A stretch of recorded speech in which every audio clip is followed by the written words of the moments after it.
There are moments in life when we feel abandoned, forgotten, and unloved, like no one sees us, like we're truly alone. But even in the Bible, we see stories of people who felt the same. Job in his suffering, Naomi in her loss. Yet in their darkest moments, God didn't abandon them. In every season of despair, God shows His faithfulness. His presence is there even when we can't see it. He treasures His people, and His promises never fail. Even when you feel unloved, God's love remains. And sometimes, that love is found in the people around us, reminding us we are never alone. When you feel abandoned, where can you find God's love in your life today? Find His love when you feel abandoned, forgotten, and unloved. Today on Good Morning Pastor. Yes, mga kapaglaom, atong guest pastor nining matawong kabuntagon. Dugay gid mi nagkauban ani ni Charm sa Youth Department sa North Central Mindanao Conference. O garon nahimong presidente sa Central Mindanao Mission. Walay lain atong madasigon, abtik, amahan, higala, Pastor Porfirio Lagunday Jr. Good morning, Yes, Pastor. good morning, Pastor. This is a mini reunion. Yes, thank you kayo. Mini. Minira. Okay, nga no, pating daghanam na to. Oo. Nga kauban yun sa buhat. Oo. So, sa ministry sa youth. Yes. Daghang Gimingaw salamat. ko, Charm. Gimingaw ko. Gimingaw Pastor. ko sa Gimingaw. mga stories. Sa to, Labi na sa iyang kanta, katong gagitara bitaw siya. Oo. Unya katong with sound effects bitaw, Pastor. Oh, itong Akong side bit lang yung mga kapaglawom ha. Tinood ng ingon nila nga as we grow older, more daghan na ta mga buta nga mga tao nga di kay nato maistorya, Correct. mga buta nga atong giganahan sa naghimo pero di na nato mahimo Di na karon. mahimo, oh. Grabe ang priorities unya paspos kaayo, Pastor, ang kalibutan ba. Dahang kaayo mga panghitabo. Ay, wa nay panahon sa katong sa una bitaw Bingon, nga oo. tambay-tambay lang nga mag-gitar. Kaon-kaon. Oo, kato ba? wala na. Wala na. Katong daghan kayong gusto nga atong orderon. Puro gusto Lagi, ang order. puro gusto. Bitaw no. Okay. Asa ako take order, abi na ako Wala. gamay rang gusto.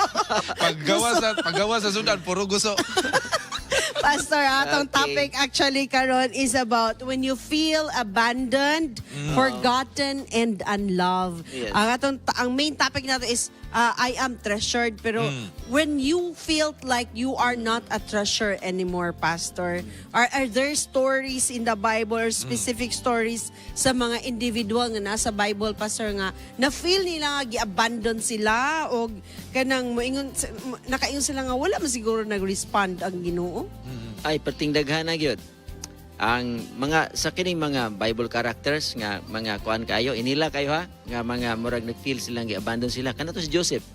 Ibaligya gyud siya sa iyahang mga igsuon, hantun na slave siya.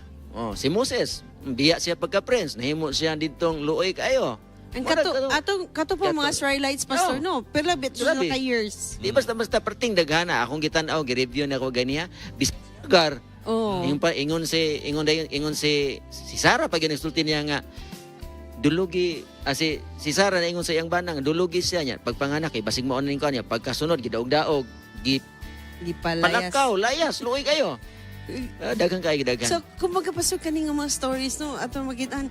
So, mura siya, cycle lang siya ba? Mag-repeated lang siya ba? Mabalik, Every now and then, maski karon atong kinabuhi, ma-feel ka po na ito usahay nga, gi-abandon man ko, wala no nagkuhan ako. Lagi, Di na, di ba? Nung tinod na, perting daghan na gyud na bisan sa atoan na feel na nato murag individually sa ato ang kinabuhi gapon gani nag-reflect pa mi sa grabing sa among mga kuan.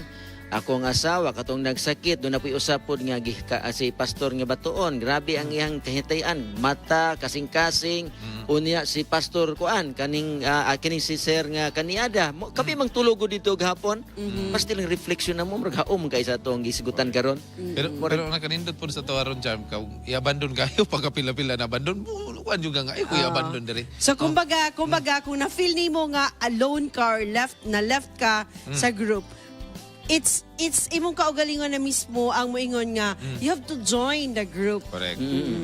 Pastor, sa time sa Biblia, katong sa time ni Job o ni Noemi, na sa ilang pagkamainampuon, unsa man ang dako nga kalampigitan sa ato ang sa kasinatian karon? Ay grabe po, no, grabe po tong ilang nitabo nila katong kang Job. Nga asawa pa gini Job, no, grabe po tong ingon ni Job nga. Kuha na kaning nitabo Biyain. nimo, biyain na ng imong Ginoo nya pagpakamatay. Ana, pero yung pa ni Job, yung pa niya, gingnan gyud niya yung Job nga, mura makagbuang kang bayhana ka. Mura kagbuang ba? Ang Ginoo mo'y naghatag, siya po'y magbawi. Mo na yung pa niya, Kanina na, no? Pastor Wala ba? bina. Okay. In reality sa life, we can always tell nga, remember the story of Job. Job, oh. Remember the people in the Bible. Pero kung naman kung kaan ang sitwasyon, Oo. pero dili mo yun mo Di pa kaya. madumduman. Ang imo rin yung ma-feel is ang imong pain. Pero i-share na ako ang experience sa inyo katong bleeding akong asawa si Mrs. Lagunday, si Glenn ba. One day grabe gyud grabe gyud tong struggle katupong akong anak na si Nunoy nga bisod kayo. Oh, pero abi nimo once nga ikaw bitaw makatugyan ka sa Ginoo, ibalok ka sa kinaiya sa Ginoo, you will be relieved ana ning pagbati ang murag abandon ka.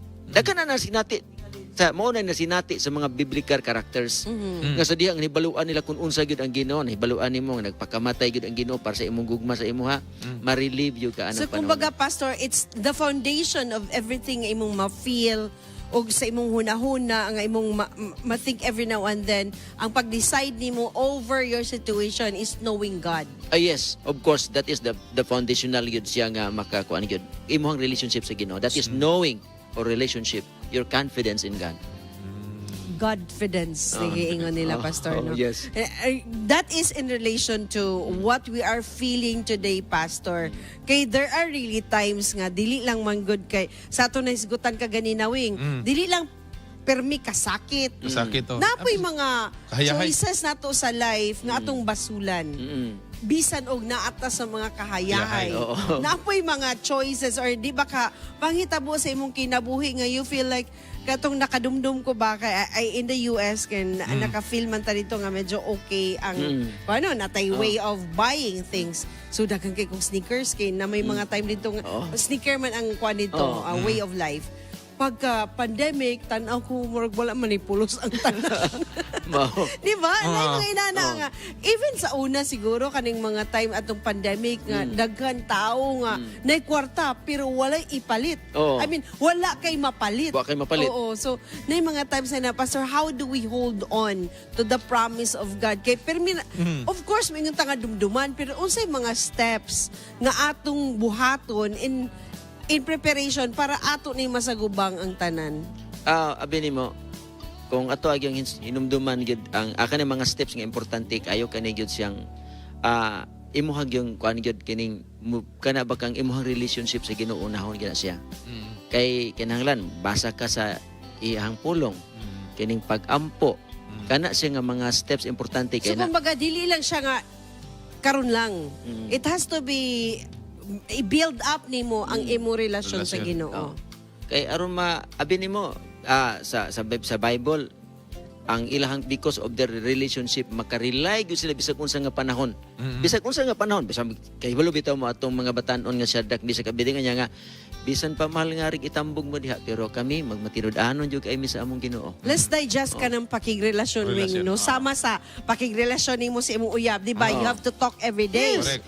You have to write letters. Sa una. Ganahan ka pirmi mag-istorya. Istorya. Then you have to open up. You have to communicate. So inana pud ang what we're talking nga makigrelasyon, Yes, Pastor, yun ka. is ingon ana. Inana, yun. You have to talk to the person. You have also to talk to our God. And of course, you have to read on His love letter to us. Yes, kana mo nang Bible kana gitawag study the Bible, meditate, ana siya prayer, nga pinaagi ni ana gyud you will be kana siya gitawag ba nga refreshed ka.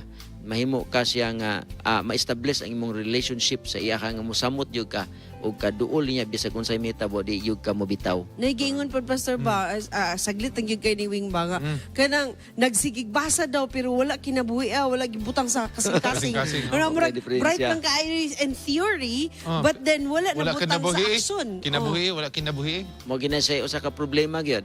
Kay dili ra ba gyud ang imuhang dire lang ang basihan ana kun dili unsa gyud ang imuhang asil di kadugtungan gyud nimo. Mo bitaw na nga kadugtungan nimo relationship gid mo sa Ginoo ang pinaka-importante. Oh. Sa nga kita mo nang wisdom, application of the knowledge that you have learned.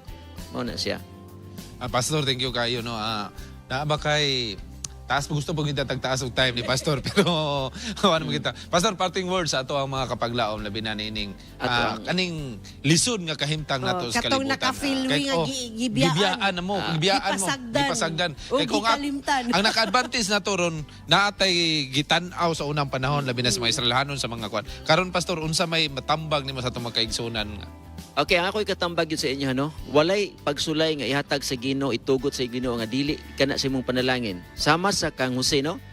Nahimo siyang slave, giprepare na ito siya sa Ginoo nga mahimo siyang muluwas sa Israel. Ug bisag tanan-tanan si Naomi, kang Ruth, aron keto bitawng si Obed, mahimo maumontong lolo ni David. Abi ninyo sa mga kasinatian nga marag kalisod sa kinabuhi, ang Ginoo gustong mo bless sa imuha. In anywhere in the Bible, you can read even the sacrifice of Jesus nga mamatay siya, alang yun na sa kayuhan. So kung doon naman kay mga kanang gisulti ni Paul bitaw, mga kaigsunan, kung doon naman kay pag-antos ron, kung doon naman kay kalisdanan ron, doon ay plano ang Ginoo nga i-bless kaniya. Because all things work together for good to them that love God. Even bisan sa mga kalisdanan nato karon nga naangkon. Mo na siya nga atong hinumduman gyud nga ang Ginoo kung kita ma-establish atong relationship mo mohimo kitang mununot ngadto sa Ginoo sa kanunay ug unsay iyang plano sa atong kinabuhi. Alright, mga And- paglaom, prepare to receive God's blessings today.